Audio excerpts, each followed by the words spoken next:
নমস্কার বন্ধুরা, welcome back to my channel. আজ আমি আপনাদের সাথে শেয়ার করব আলু আর পাতাকপি দিয়ে ঘন্ট রেসিপি। আশা করছি আজকের এই ভিডিওটি আপনাদের অনেক ভালো লাগবে। ভিডিওটি ভালো লাগলে লাইক, কমেন্ট এবং শেয়ার করতে ভুলবেন না। আর আমার এই চ্যানেলে যদি কেউ নতুন হয়ে থাকেন তাহলে চ্যানেলটি সাবস্ক্রাইব করে পাশে থাকা বেল আইকনটি বাজিয়ে দিন, যাতে পরবর্তী ভিডিওর নোটিফিকেশন সবার আগে আপনার কাছে যায়।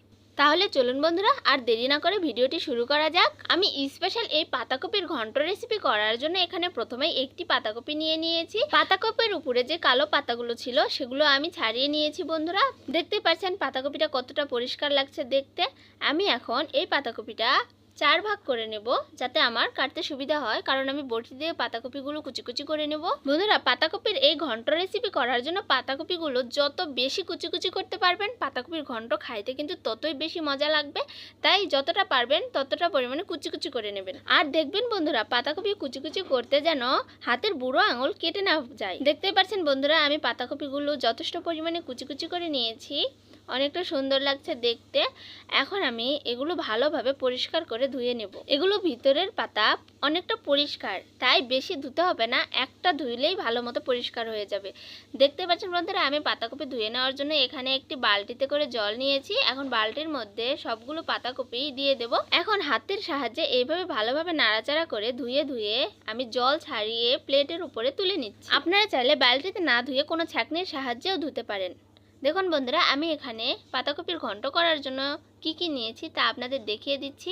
প্রথমে আমি এখানে নিয়েছি দুটো আলু টুকরো টুকরো করে কেটে, তারপরে নিয়েছি দারচিনি আর দুটো এলাচ, আদা টুকরো করা, জিরা, 5 ফোড়ন মশলা, একটি শুকনো মরিচ, তেজপাতা আর কাঁচামরিচ। আর এখানে একটু নিয়েছি চালের গুঁড়ো।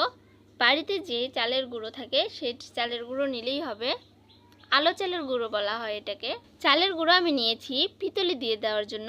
পিতলি আপনারা বোঝেন কিনা জানি না। পাতাকপি নামানোর আগে আগে এটার মধ্যে যে মশলাটা আমি বেটে রাখবো সেই মশলাটা সহ জল দিয়ে গুলের মধ্যে দিয়ে দেবো, একটু মাখা মাখা হওয়ার জন্য। আর এভাবে দিলেই এটাকে পিতলি বলা হয়। দেখতে পাচ্ছেন বন্ধুরা, আমি এখানে কিন্তু 3টে বাটা মশলা নিয়েছি। একটা হলো জিরে বাটা, আদা বাটা আর মশলা বাটা। গরম মশলা আমি কাঁচাই বেটে নিয়েছি, কারণ পাতাকপির ঘন্টতে কাঁচা মশলা বাটাটা দিলেই বেশি ভালো হয় ভাজার চাইতে। বন্ধুরা, আমার এদিকে সব কিছু রেডি করা হয়ে গিয়েছে। আমি এখন রান্না করার জন্য চুলায় একটি কড়াই বসিয়ে দিয়ে কিছুটা সাদা তেল দিয়ে দিলাম। তেল গরম হয়ে গিয়েছে। এর মধ্যে এখন দিয়ে দিচ্ছি শুকনো মরিচ, তেজপাতা আর 5 ফোড়ন মশলা। এখন মশলাগুলো ভালোভাবে ফুটে গেলে এর মধ্যে দিয়ে দেব টুকরো করে রাখা আলুগুলো। এখন আলুগুলো আমি ভালোভাবে নাড়াচাড়া করে এর মধ্যে দিয়ে দেব পরিমাণ মতো লবণ। দেখুন বন্ধুরা, দেখতে পাচ্ছেন এর মধ্যে আমি লবণ দিয়ে দিলাম। এখন দিয়ে দেবো একটুখানি হলুদ। এখন আলুগুলো আমি 2 থেকে 3 মিনিটের মতো ভালোভাবে ভাজতে থাকবো। আমার আলুগুলো প্রায় ভাজা হয়ে গিয়েছে। আমি এখন এর মধ্যে দিয়ে দিব চিড়ে রাখা কাঁচা মরিচগুলো। এখন আবারও একটু ভালোভাবে নাড়াচাড়া করে এর মধ্যে দিয়ে দেবো আদা বাটা আর জিরে বাটা।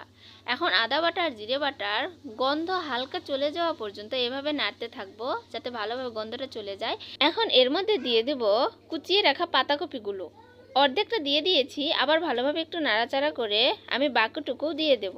ব্যাস, বাকিটুকু পাতাকপিও আমার এর মধ্যে দিয়ে দেওয়া হয়ে গেল। বন্ধুরা, পাতাকপি ঘন্ট রান্না করা যে এতটা সহজ আর এতটা স্বাদ হয় খাইতে, আপনাদের আমি কি বলবো।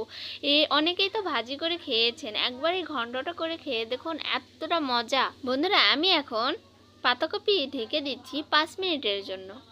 5 মিনিট পর আমি ঢাকনাটি সরিয়ে নিচ্ছি। দেখতেই পাচ্ছেন বন্ধুরা, আমি কিন্তু এক ফোঁটাও এক্সট্রা কোনো জল দেইনি। পাতাকপি থেকে অনেকটা জল বেরিয়ে গিয়েছে আর বলকও চলে আসছে। আমি এই জল দিয়েই পাতাকপিটা ভালোভাবে ঘন্ট করে নেব, আর এক্সট্রা কোনো জল লাগবে না, কারণ পাতাকপিটা অনেকটাই কচি। আমি আবারও একটু ঢাকনা দিয়ে ঢেকে দিচ্ছি 5 মিনিটের জন্য। 5 মিনিট পর আমি ঢাকনাটি সরিয়ে নিচ্ছি। দেখতে পাচ্ছেন বন্ধুরা, জলও কিন্তু প্রায় অনেকটাই শুকিয়ে এসেছে। আমি এখন খন্তার সাহায্যে ভালোভাবে নাড়াচাড়া করে যতটুকু জল আছে এক্সট্রা, এই জলগুলো শুকিয়ে নেব। বন্ধুরা, পাতাকপিগুলো তো সিদ্ধ হয়ে গেছে, কিন্তু আলুগুলো আরও হালকা একটু শক্ত রয়ে গিয়েছে, তাই আমি ঢাকনা দিয়ে আরও 2 মিনিটের জন্য ঢেকে দিলাম। 2 মিনিট পর আমি আবারও ঢাকনাটি সরিয়ে নিচ্ছি। এখন পুরোপুরিভাবে আলু পাতাকপি সবগুলোই সিদ্ধ হয়ে গিয়েছে। আমি আবারও ভালোভাবে নাড়াচাড়া করে দিচ্ছি পাতাকপিগুলো। এখন ভালোভাবে নাড়াচাড়া করতে থাকবো, যাতে পাতাকপির মধ্যে যে এক্সট্রা জল আছে এটা শুকিয়ে হালকা করে ভাজা ভাজা হয়ে আসে। বন্ধুরা, আপনারা চাইলে এই পাতাকপির ঘন্টতে মাছের মাথা দিয়েও করতে পারেন, যে কোনো মাছের মাথা। সবচাইতে ইলিশ মাছের মাথা দিয়ে বেশি ভালো লাগবে, কিন্তু কাটা কাটা হয়, অনেকেই খাইতে পারে না। অন্য মাছ দিয়েও খাইতে পারেন। আমি এটা আজকে আপনাদের নিরামিষ করে দেখাচ্ছি, কিন্তু নিরামিষ ঘন্টটাও কিন্তু অনেক টেস্টি হয় খাইতে। এটার স্বাদটা একটু অন্যরকম, ওটার স্বাদটা একটু আলাদা হয়, কিন্তু দুইভাবে খাইতেই কিন্তু অসাধারণ টেস্ট। বন্ধুরা, আপনাদের সাথে কথা বলতে বলতে পাতাকপির জলও শুকিয়ে এসেছে। আমি এখন এর মধ্যে দিয়ে দিব পিতলি। আপনাদের যে বলেছিলাম পিতলি দিয়ে দিব। আমি এখানে প্রথমেই চালের গুঁড়ির মধ্যে বেটে রাখা গরম মশলা দিয়ে দিলাম, আর একটুখানি জল দিয়ে আঙুল দিয়ে ভালোভাবে এরকম করে গুলে নিচ্ছি। এই পিতলিটা যদি আমি না দেই, পাতাকপিগুলো কিন্তু এরকম ঝরঝরে থেকে যাবে। তাই আমি এটা মাখা মাখা ঘন্ট করব, এই জন্য আমি এর মধ্যে পিতলিগুলো দিয়ে দেব, যাতে পাতাকপিগুলো মাখা মাখা হয়ে যায়। এই দেখুন বন্ধুরা, আমি পিতলিগুলো দিয়ে দিচ্ছি কিভাবে। আর এই পিতলিটা কিন্তু দিয়ে দিতে হবে রান্নার শেষ পর্যায়ে এসে। আমার রান্নাটা প্রায় শেষ হয়ে গিয়েছে। পিতলি দেওয়ার পরে 2 থেকে 3 মিনিটের মতো ভালোভাবে এরকম করে নাড়াচাড়া করে হালকা করে ভেজে নিলেই রেডি আমার পাতাকপি ঘন্ট। আমার ঘন্টটা হয়ে গিয়েছে বন্ধুরা, আমি এখন নেমে নিব। দেখতেই পাচ্ছেন নিচে হালকা হালকা করে লেগে যাচ্ছে, কারণ পিতলি দেওয়ার পরে অনবরত নাড়তে হবে যাতে নিচে লেগে না যায়। দেখতে পাচ্ছেন বন্ধুরা কতটা সুন্দর আর কতটা মাখা মাখা হয়েছে রেসিপিটা। আসলে এটা এত মজা, এর সঙ্গে যদি নিরামিষ বুটের ডাল হয় আর এই ঘন্ট হয় তাহলে আর কি লাগে। অল্প একটু হইলেই থালের সব ভাত চেটেপুটে খেয়ে উঠে যাবে পরিবারের সবাই। দেখতে পাচ্ছেন বন্ধুরা কতটা লোভনীয় হয়েছে রেসিপিটা, এত সুন্দর লাগছে, মনে হয় এক্ষুনি সব খেয়ে ফেলি। বন্ধুরা, ভিডিওটি আপনাদের কাছে কেমন লাগলো তা অবশ্যই কমেন্টে জানাবেন। ভিডিওটি শুরু থেকে শেষ পর্যন্ত দেখার জন্য আপনাদের অসংখ্য অসংখ্য ধন্যবাদ বন্ধুরা। দেখা হচ্ছে এইরকমই নিত্য নতুন কোনো রেসিপি নিয়ে পরবর্তী ভিডিওতে। ততক্ষণ পর্যন্ত ভালো থাকুন, সুস্থ থাকুন। টাটা বন্ধুরা।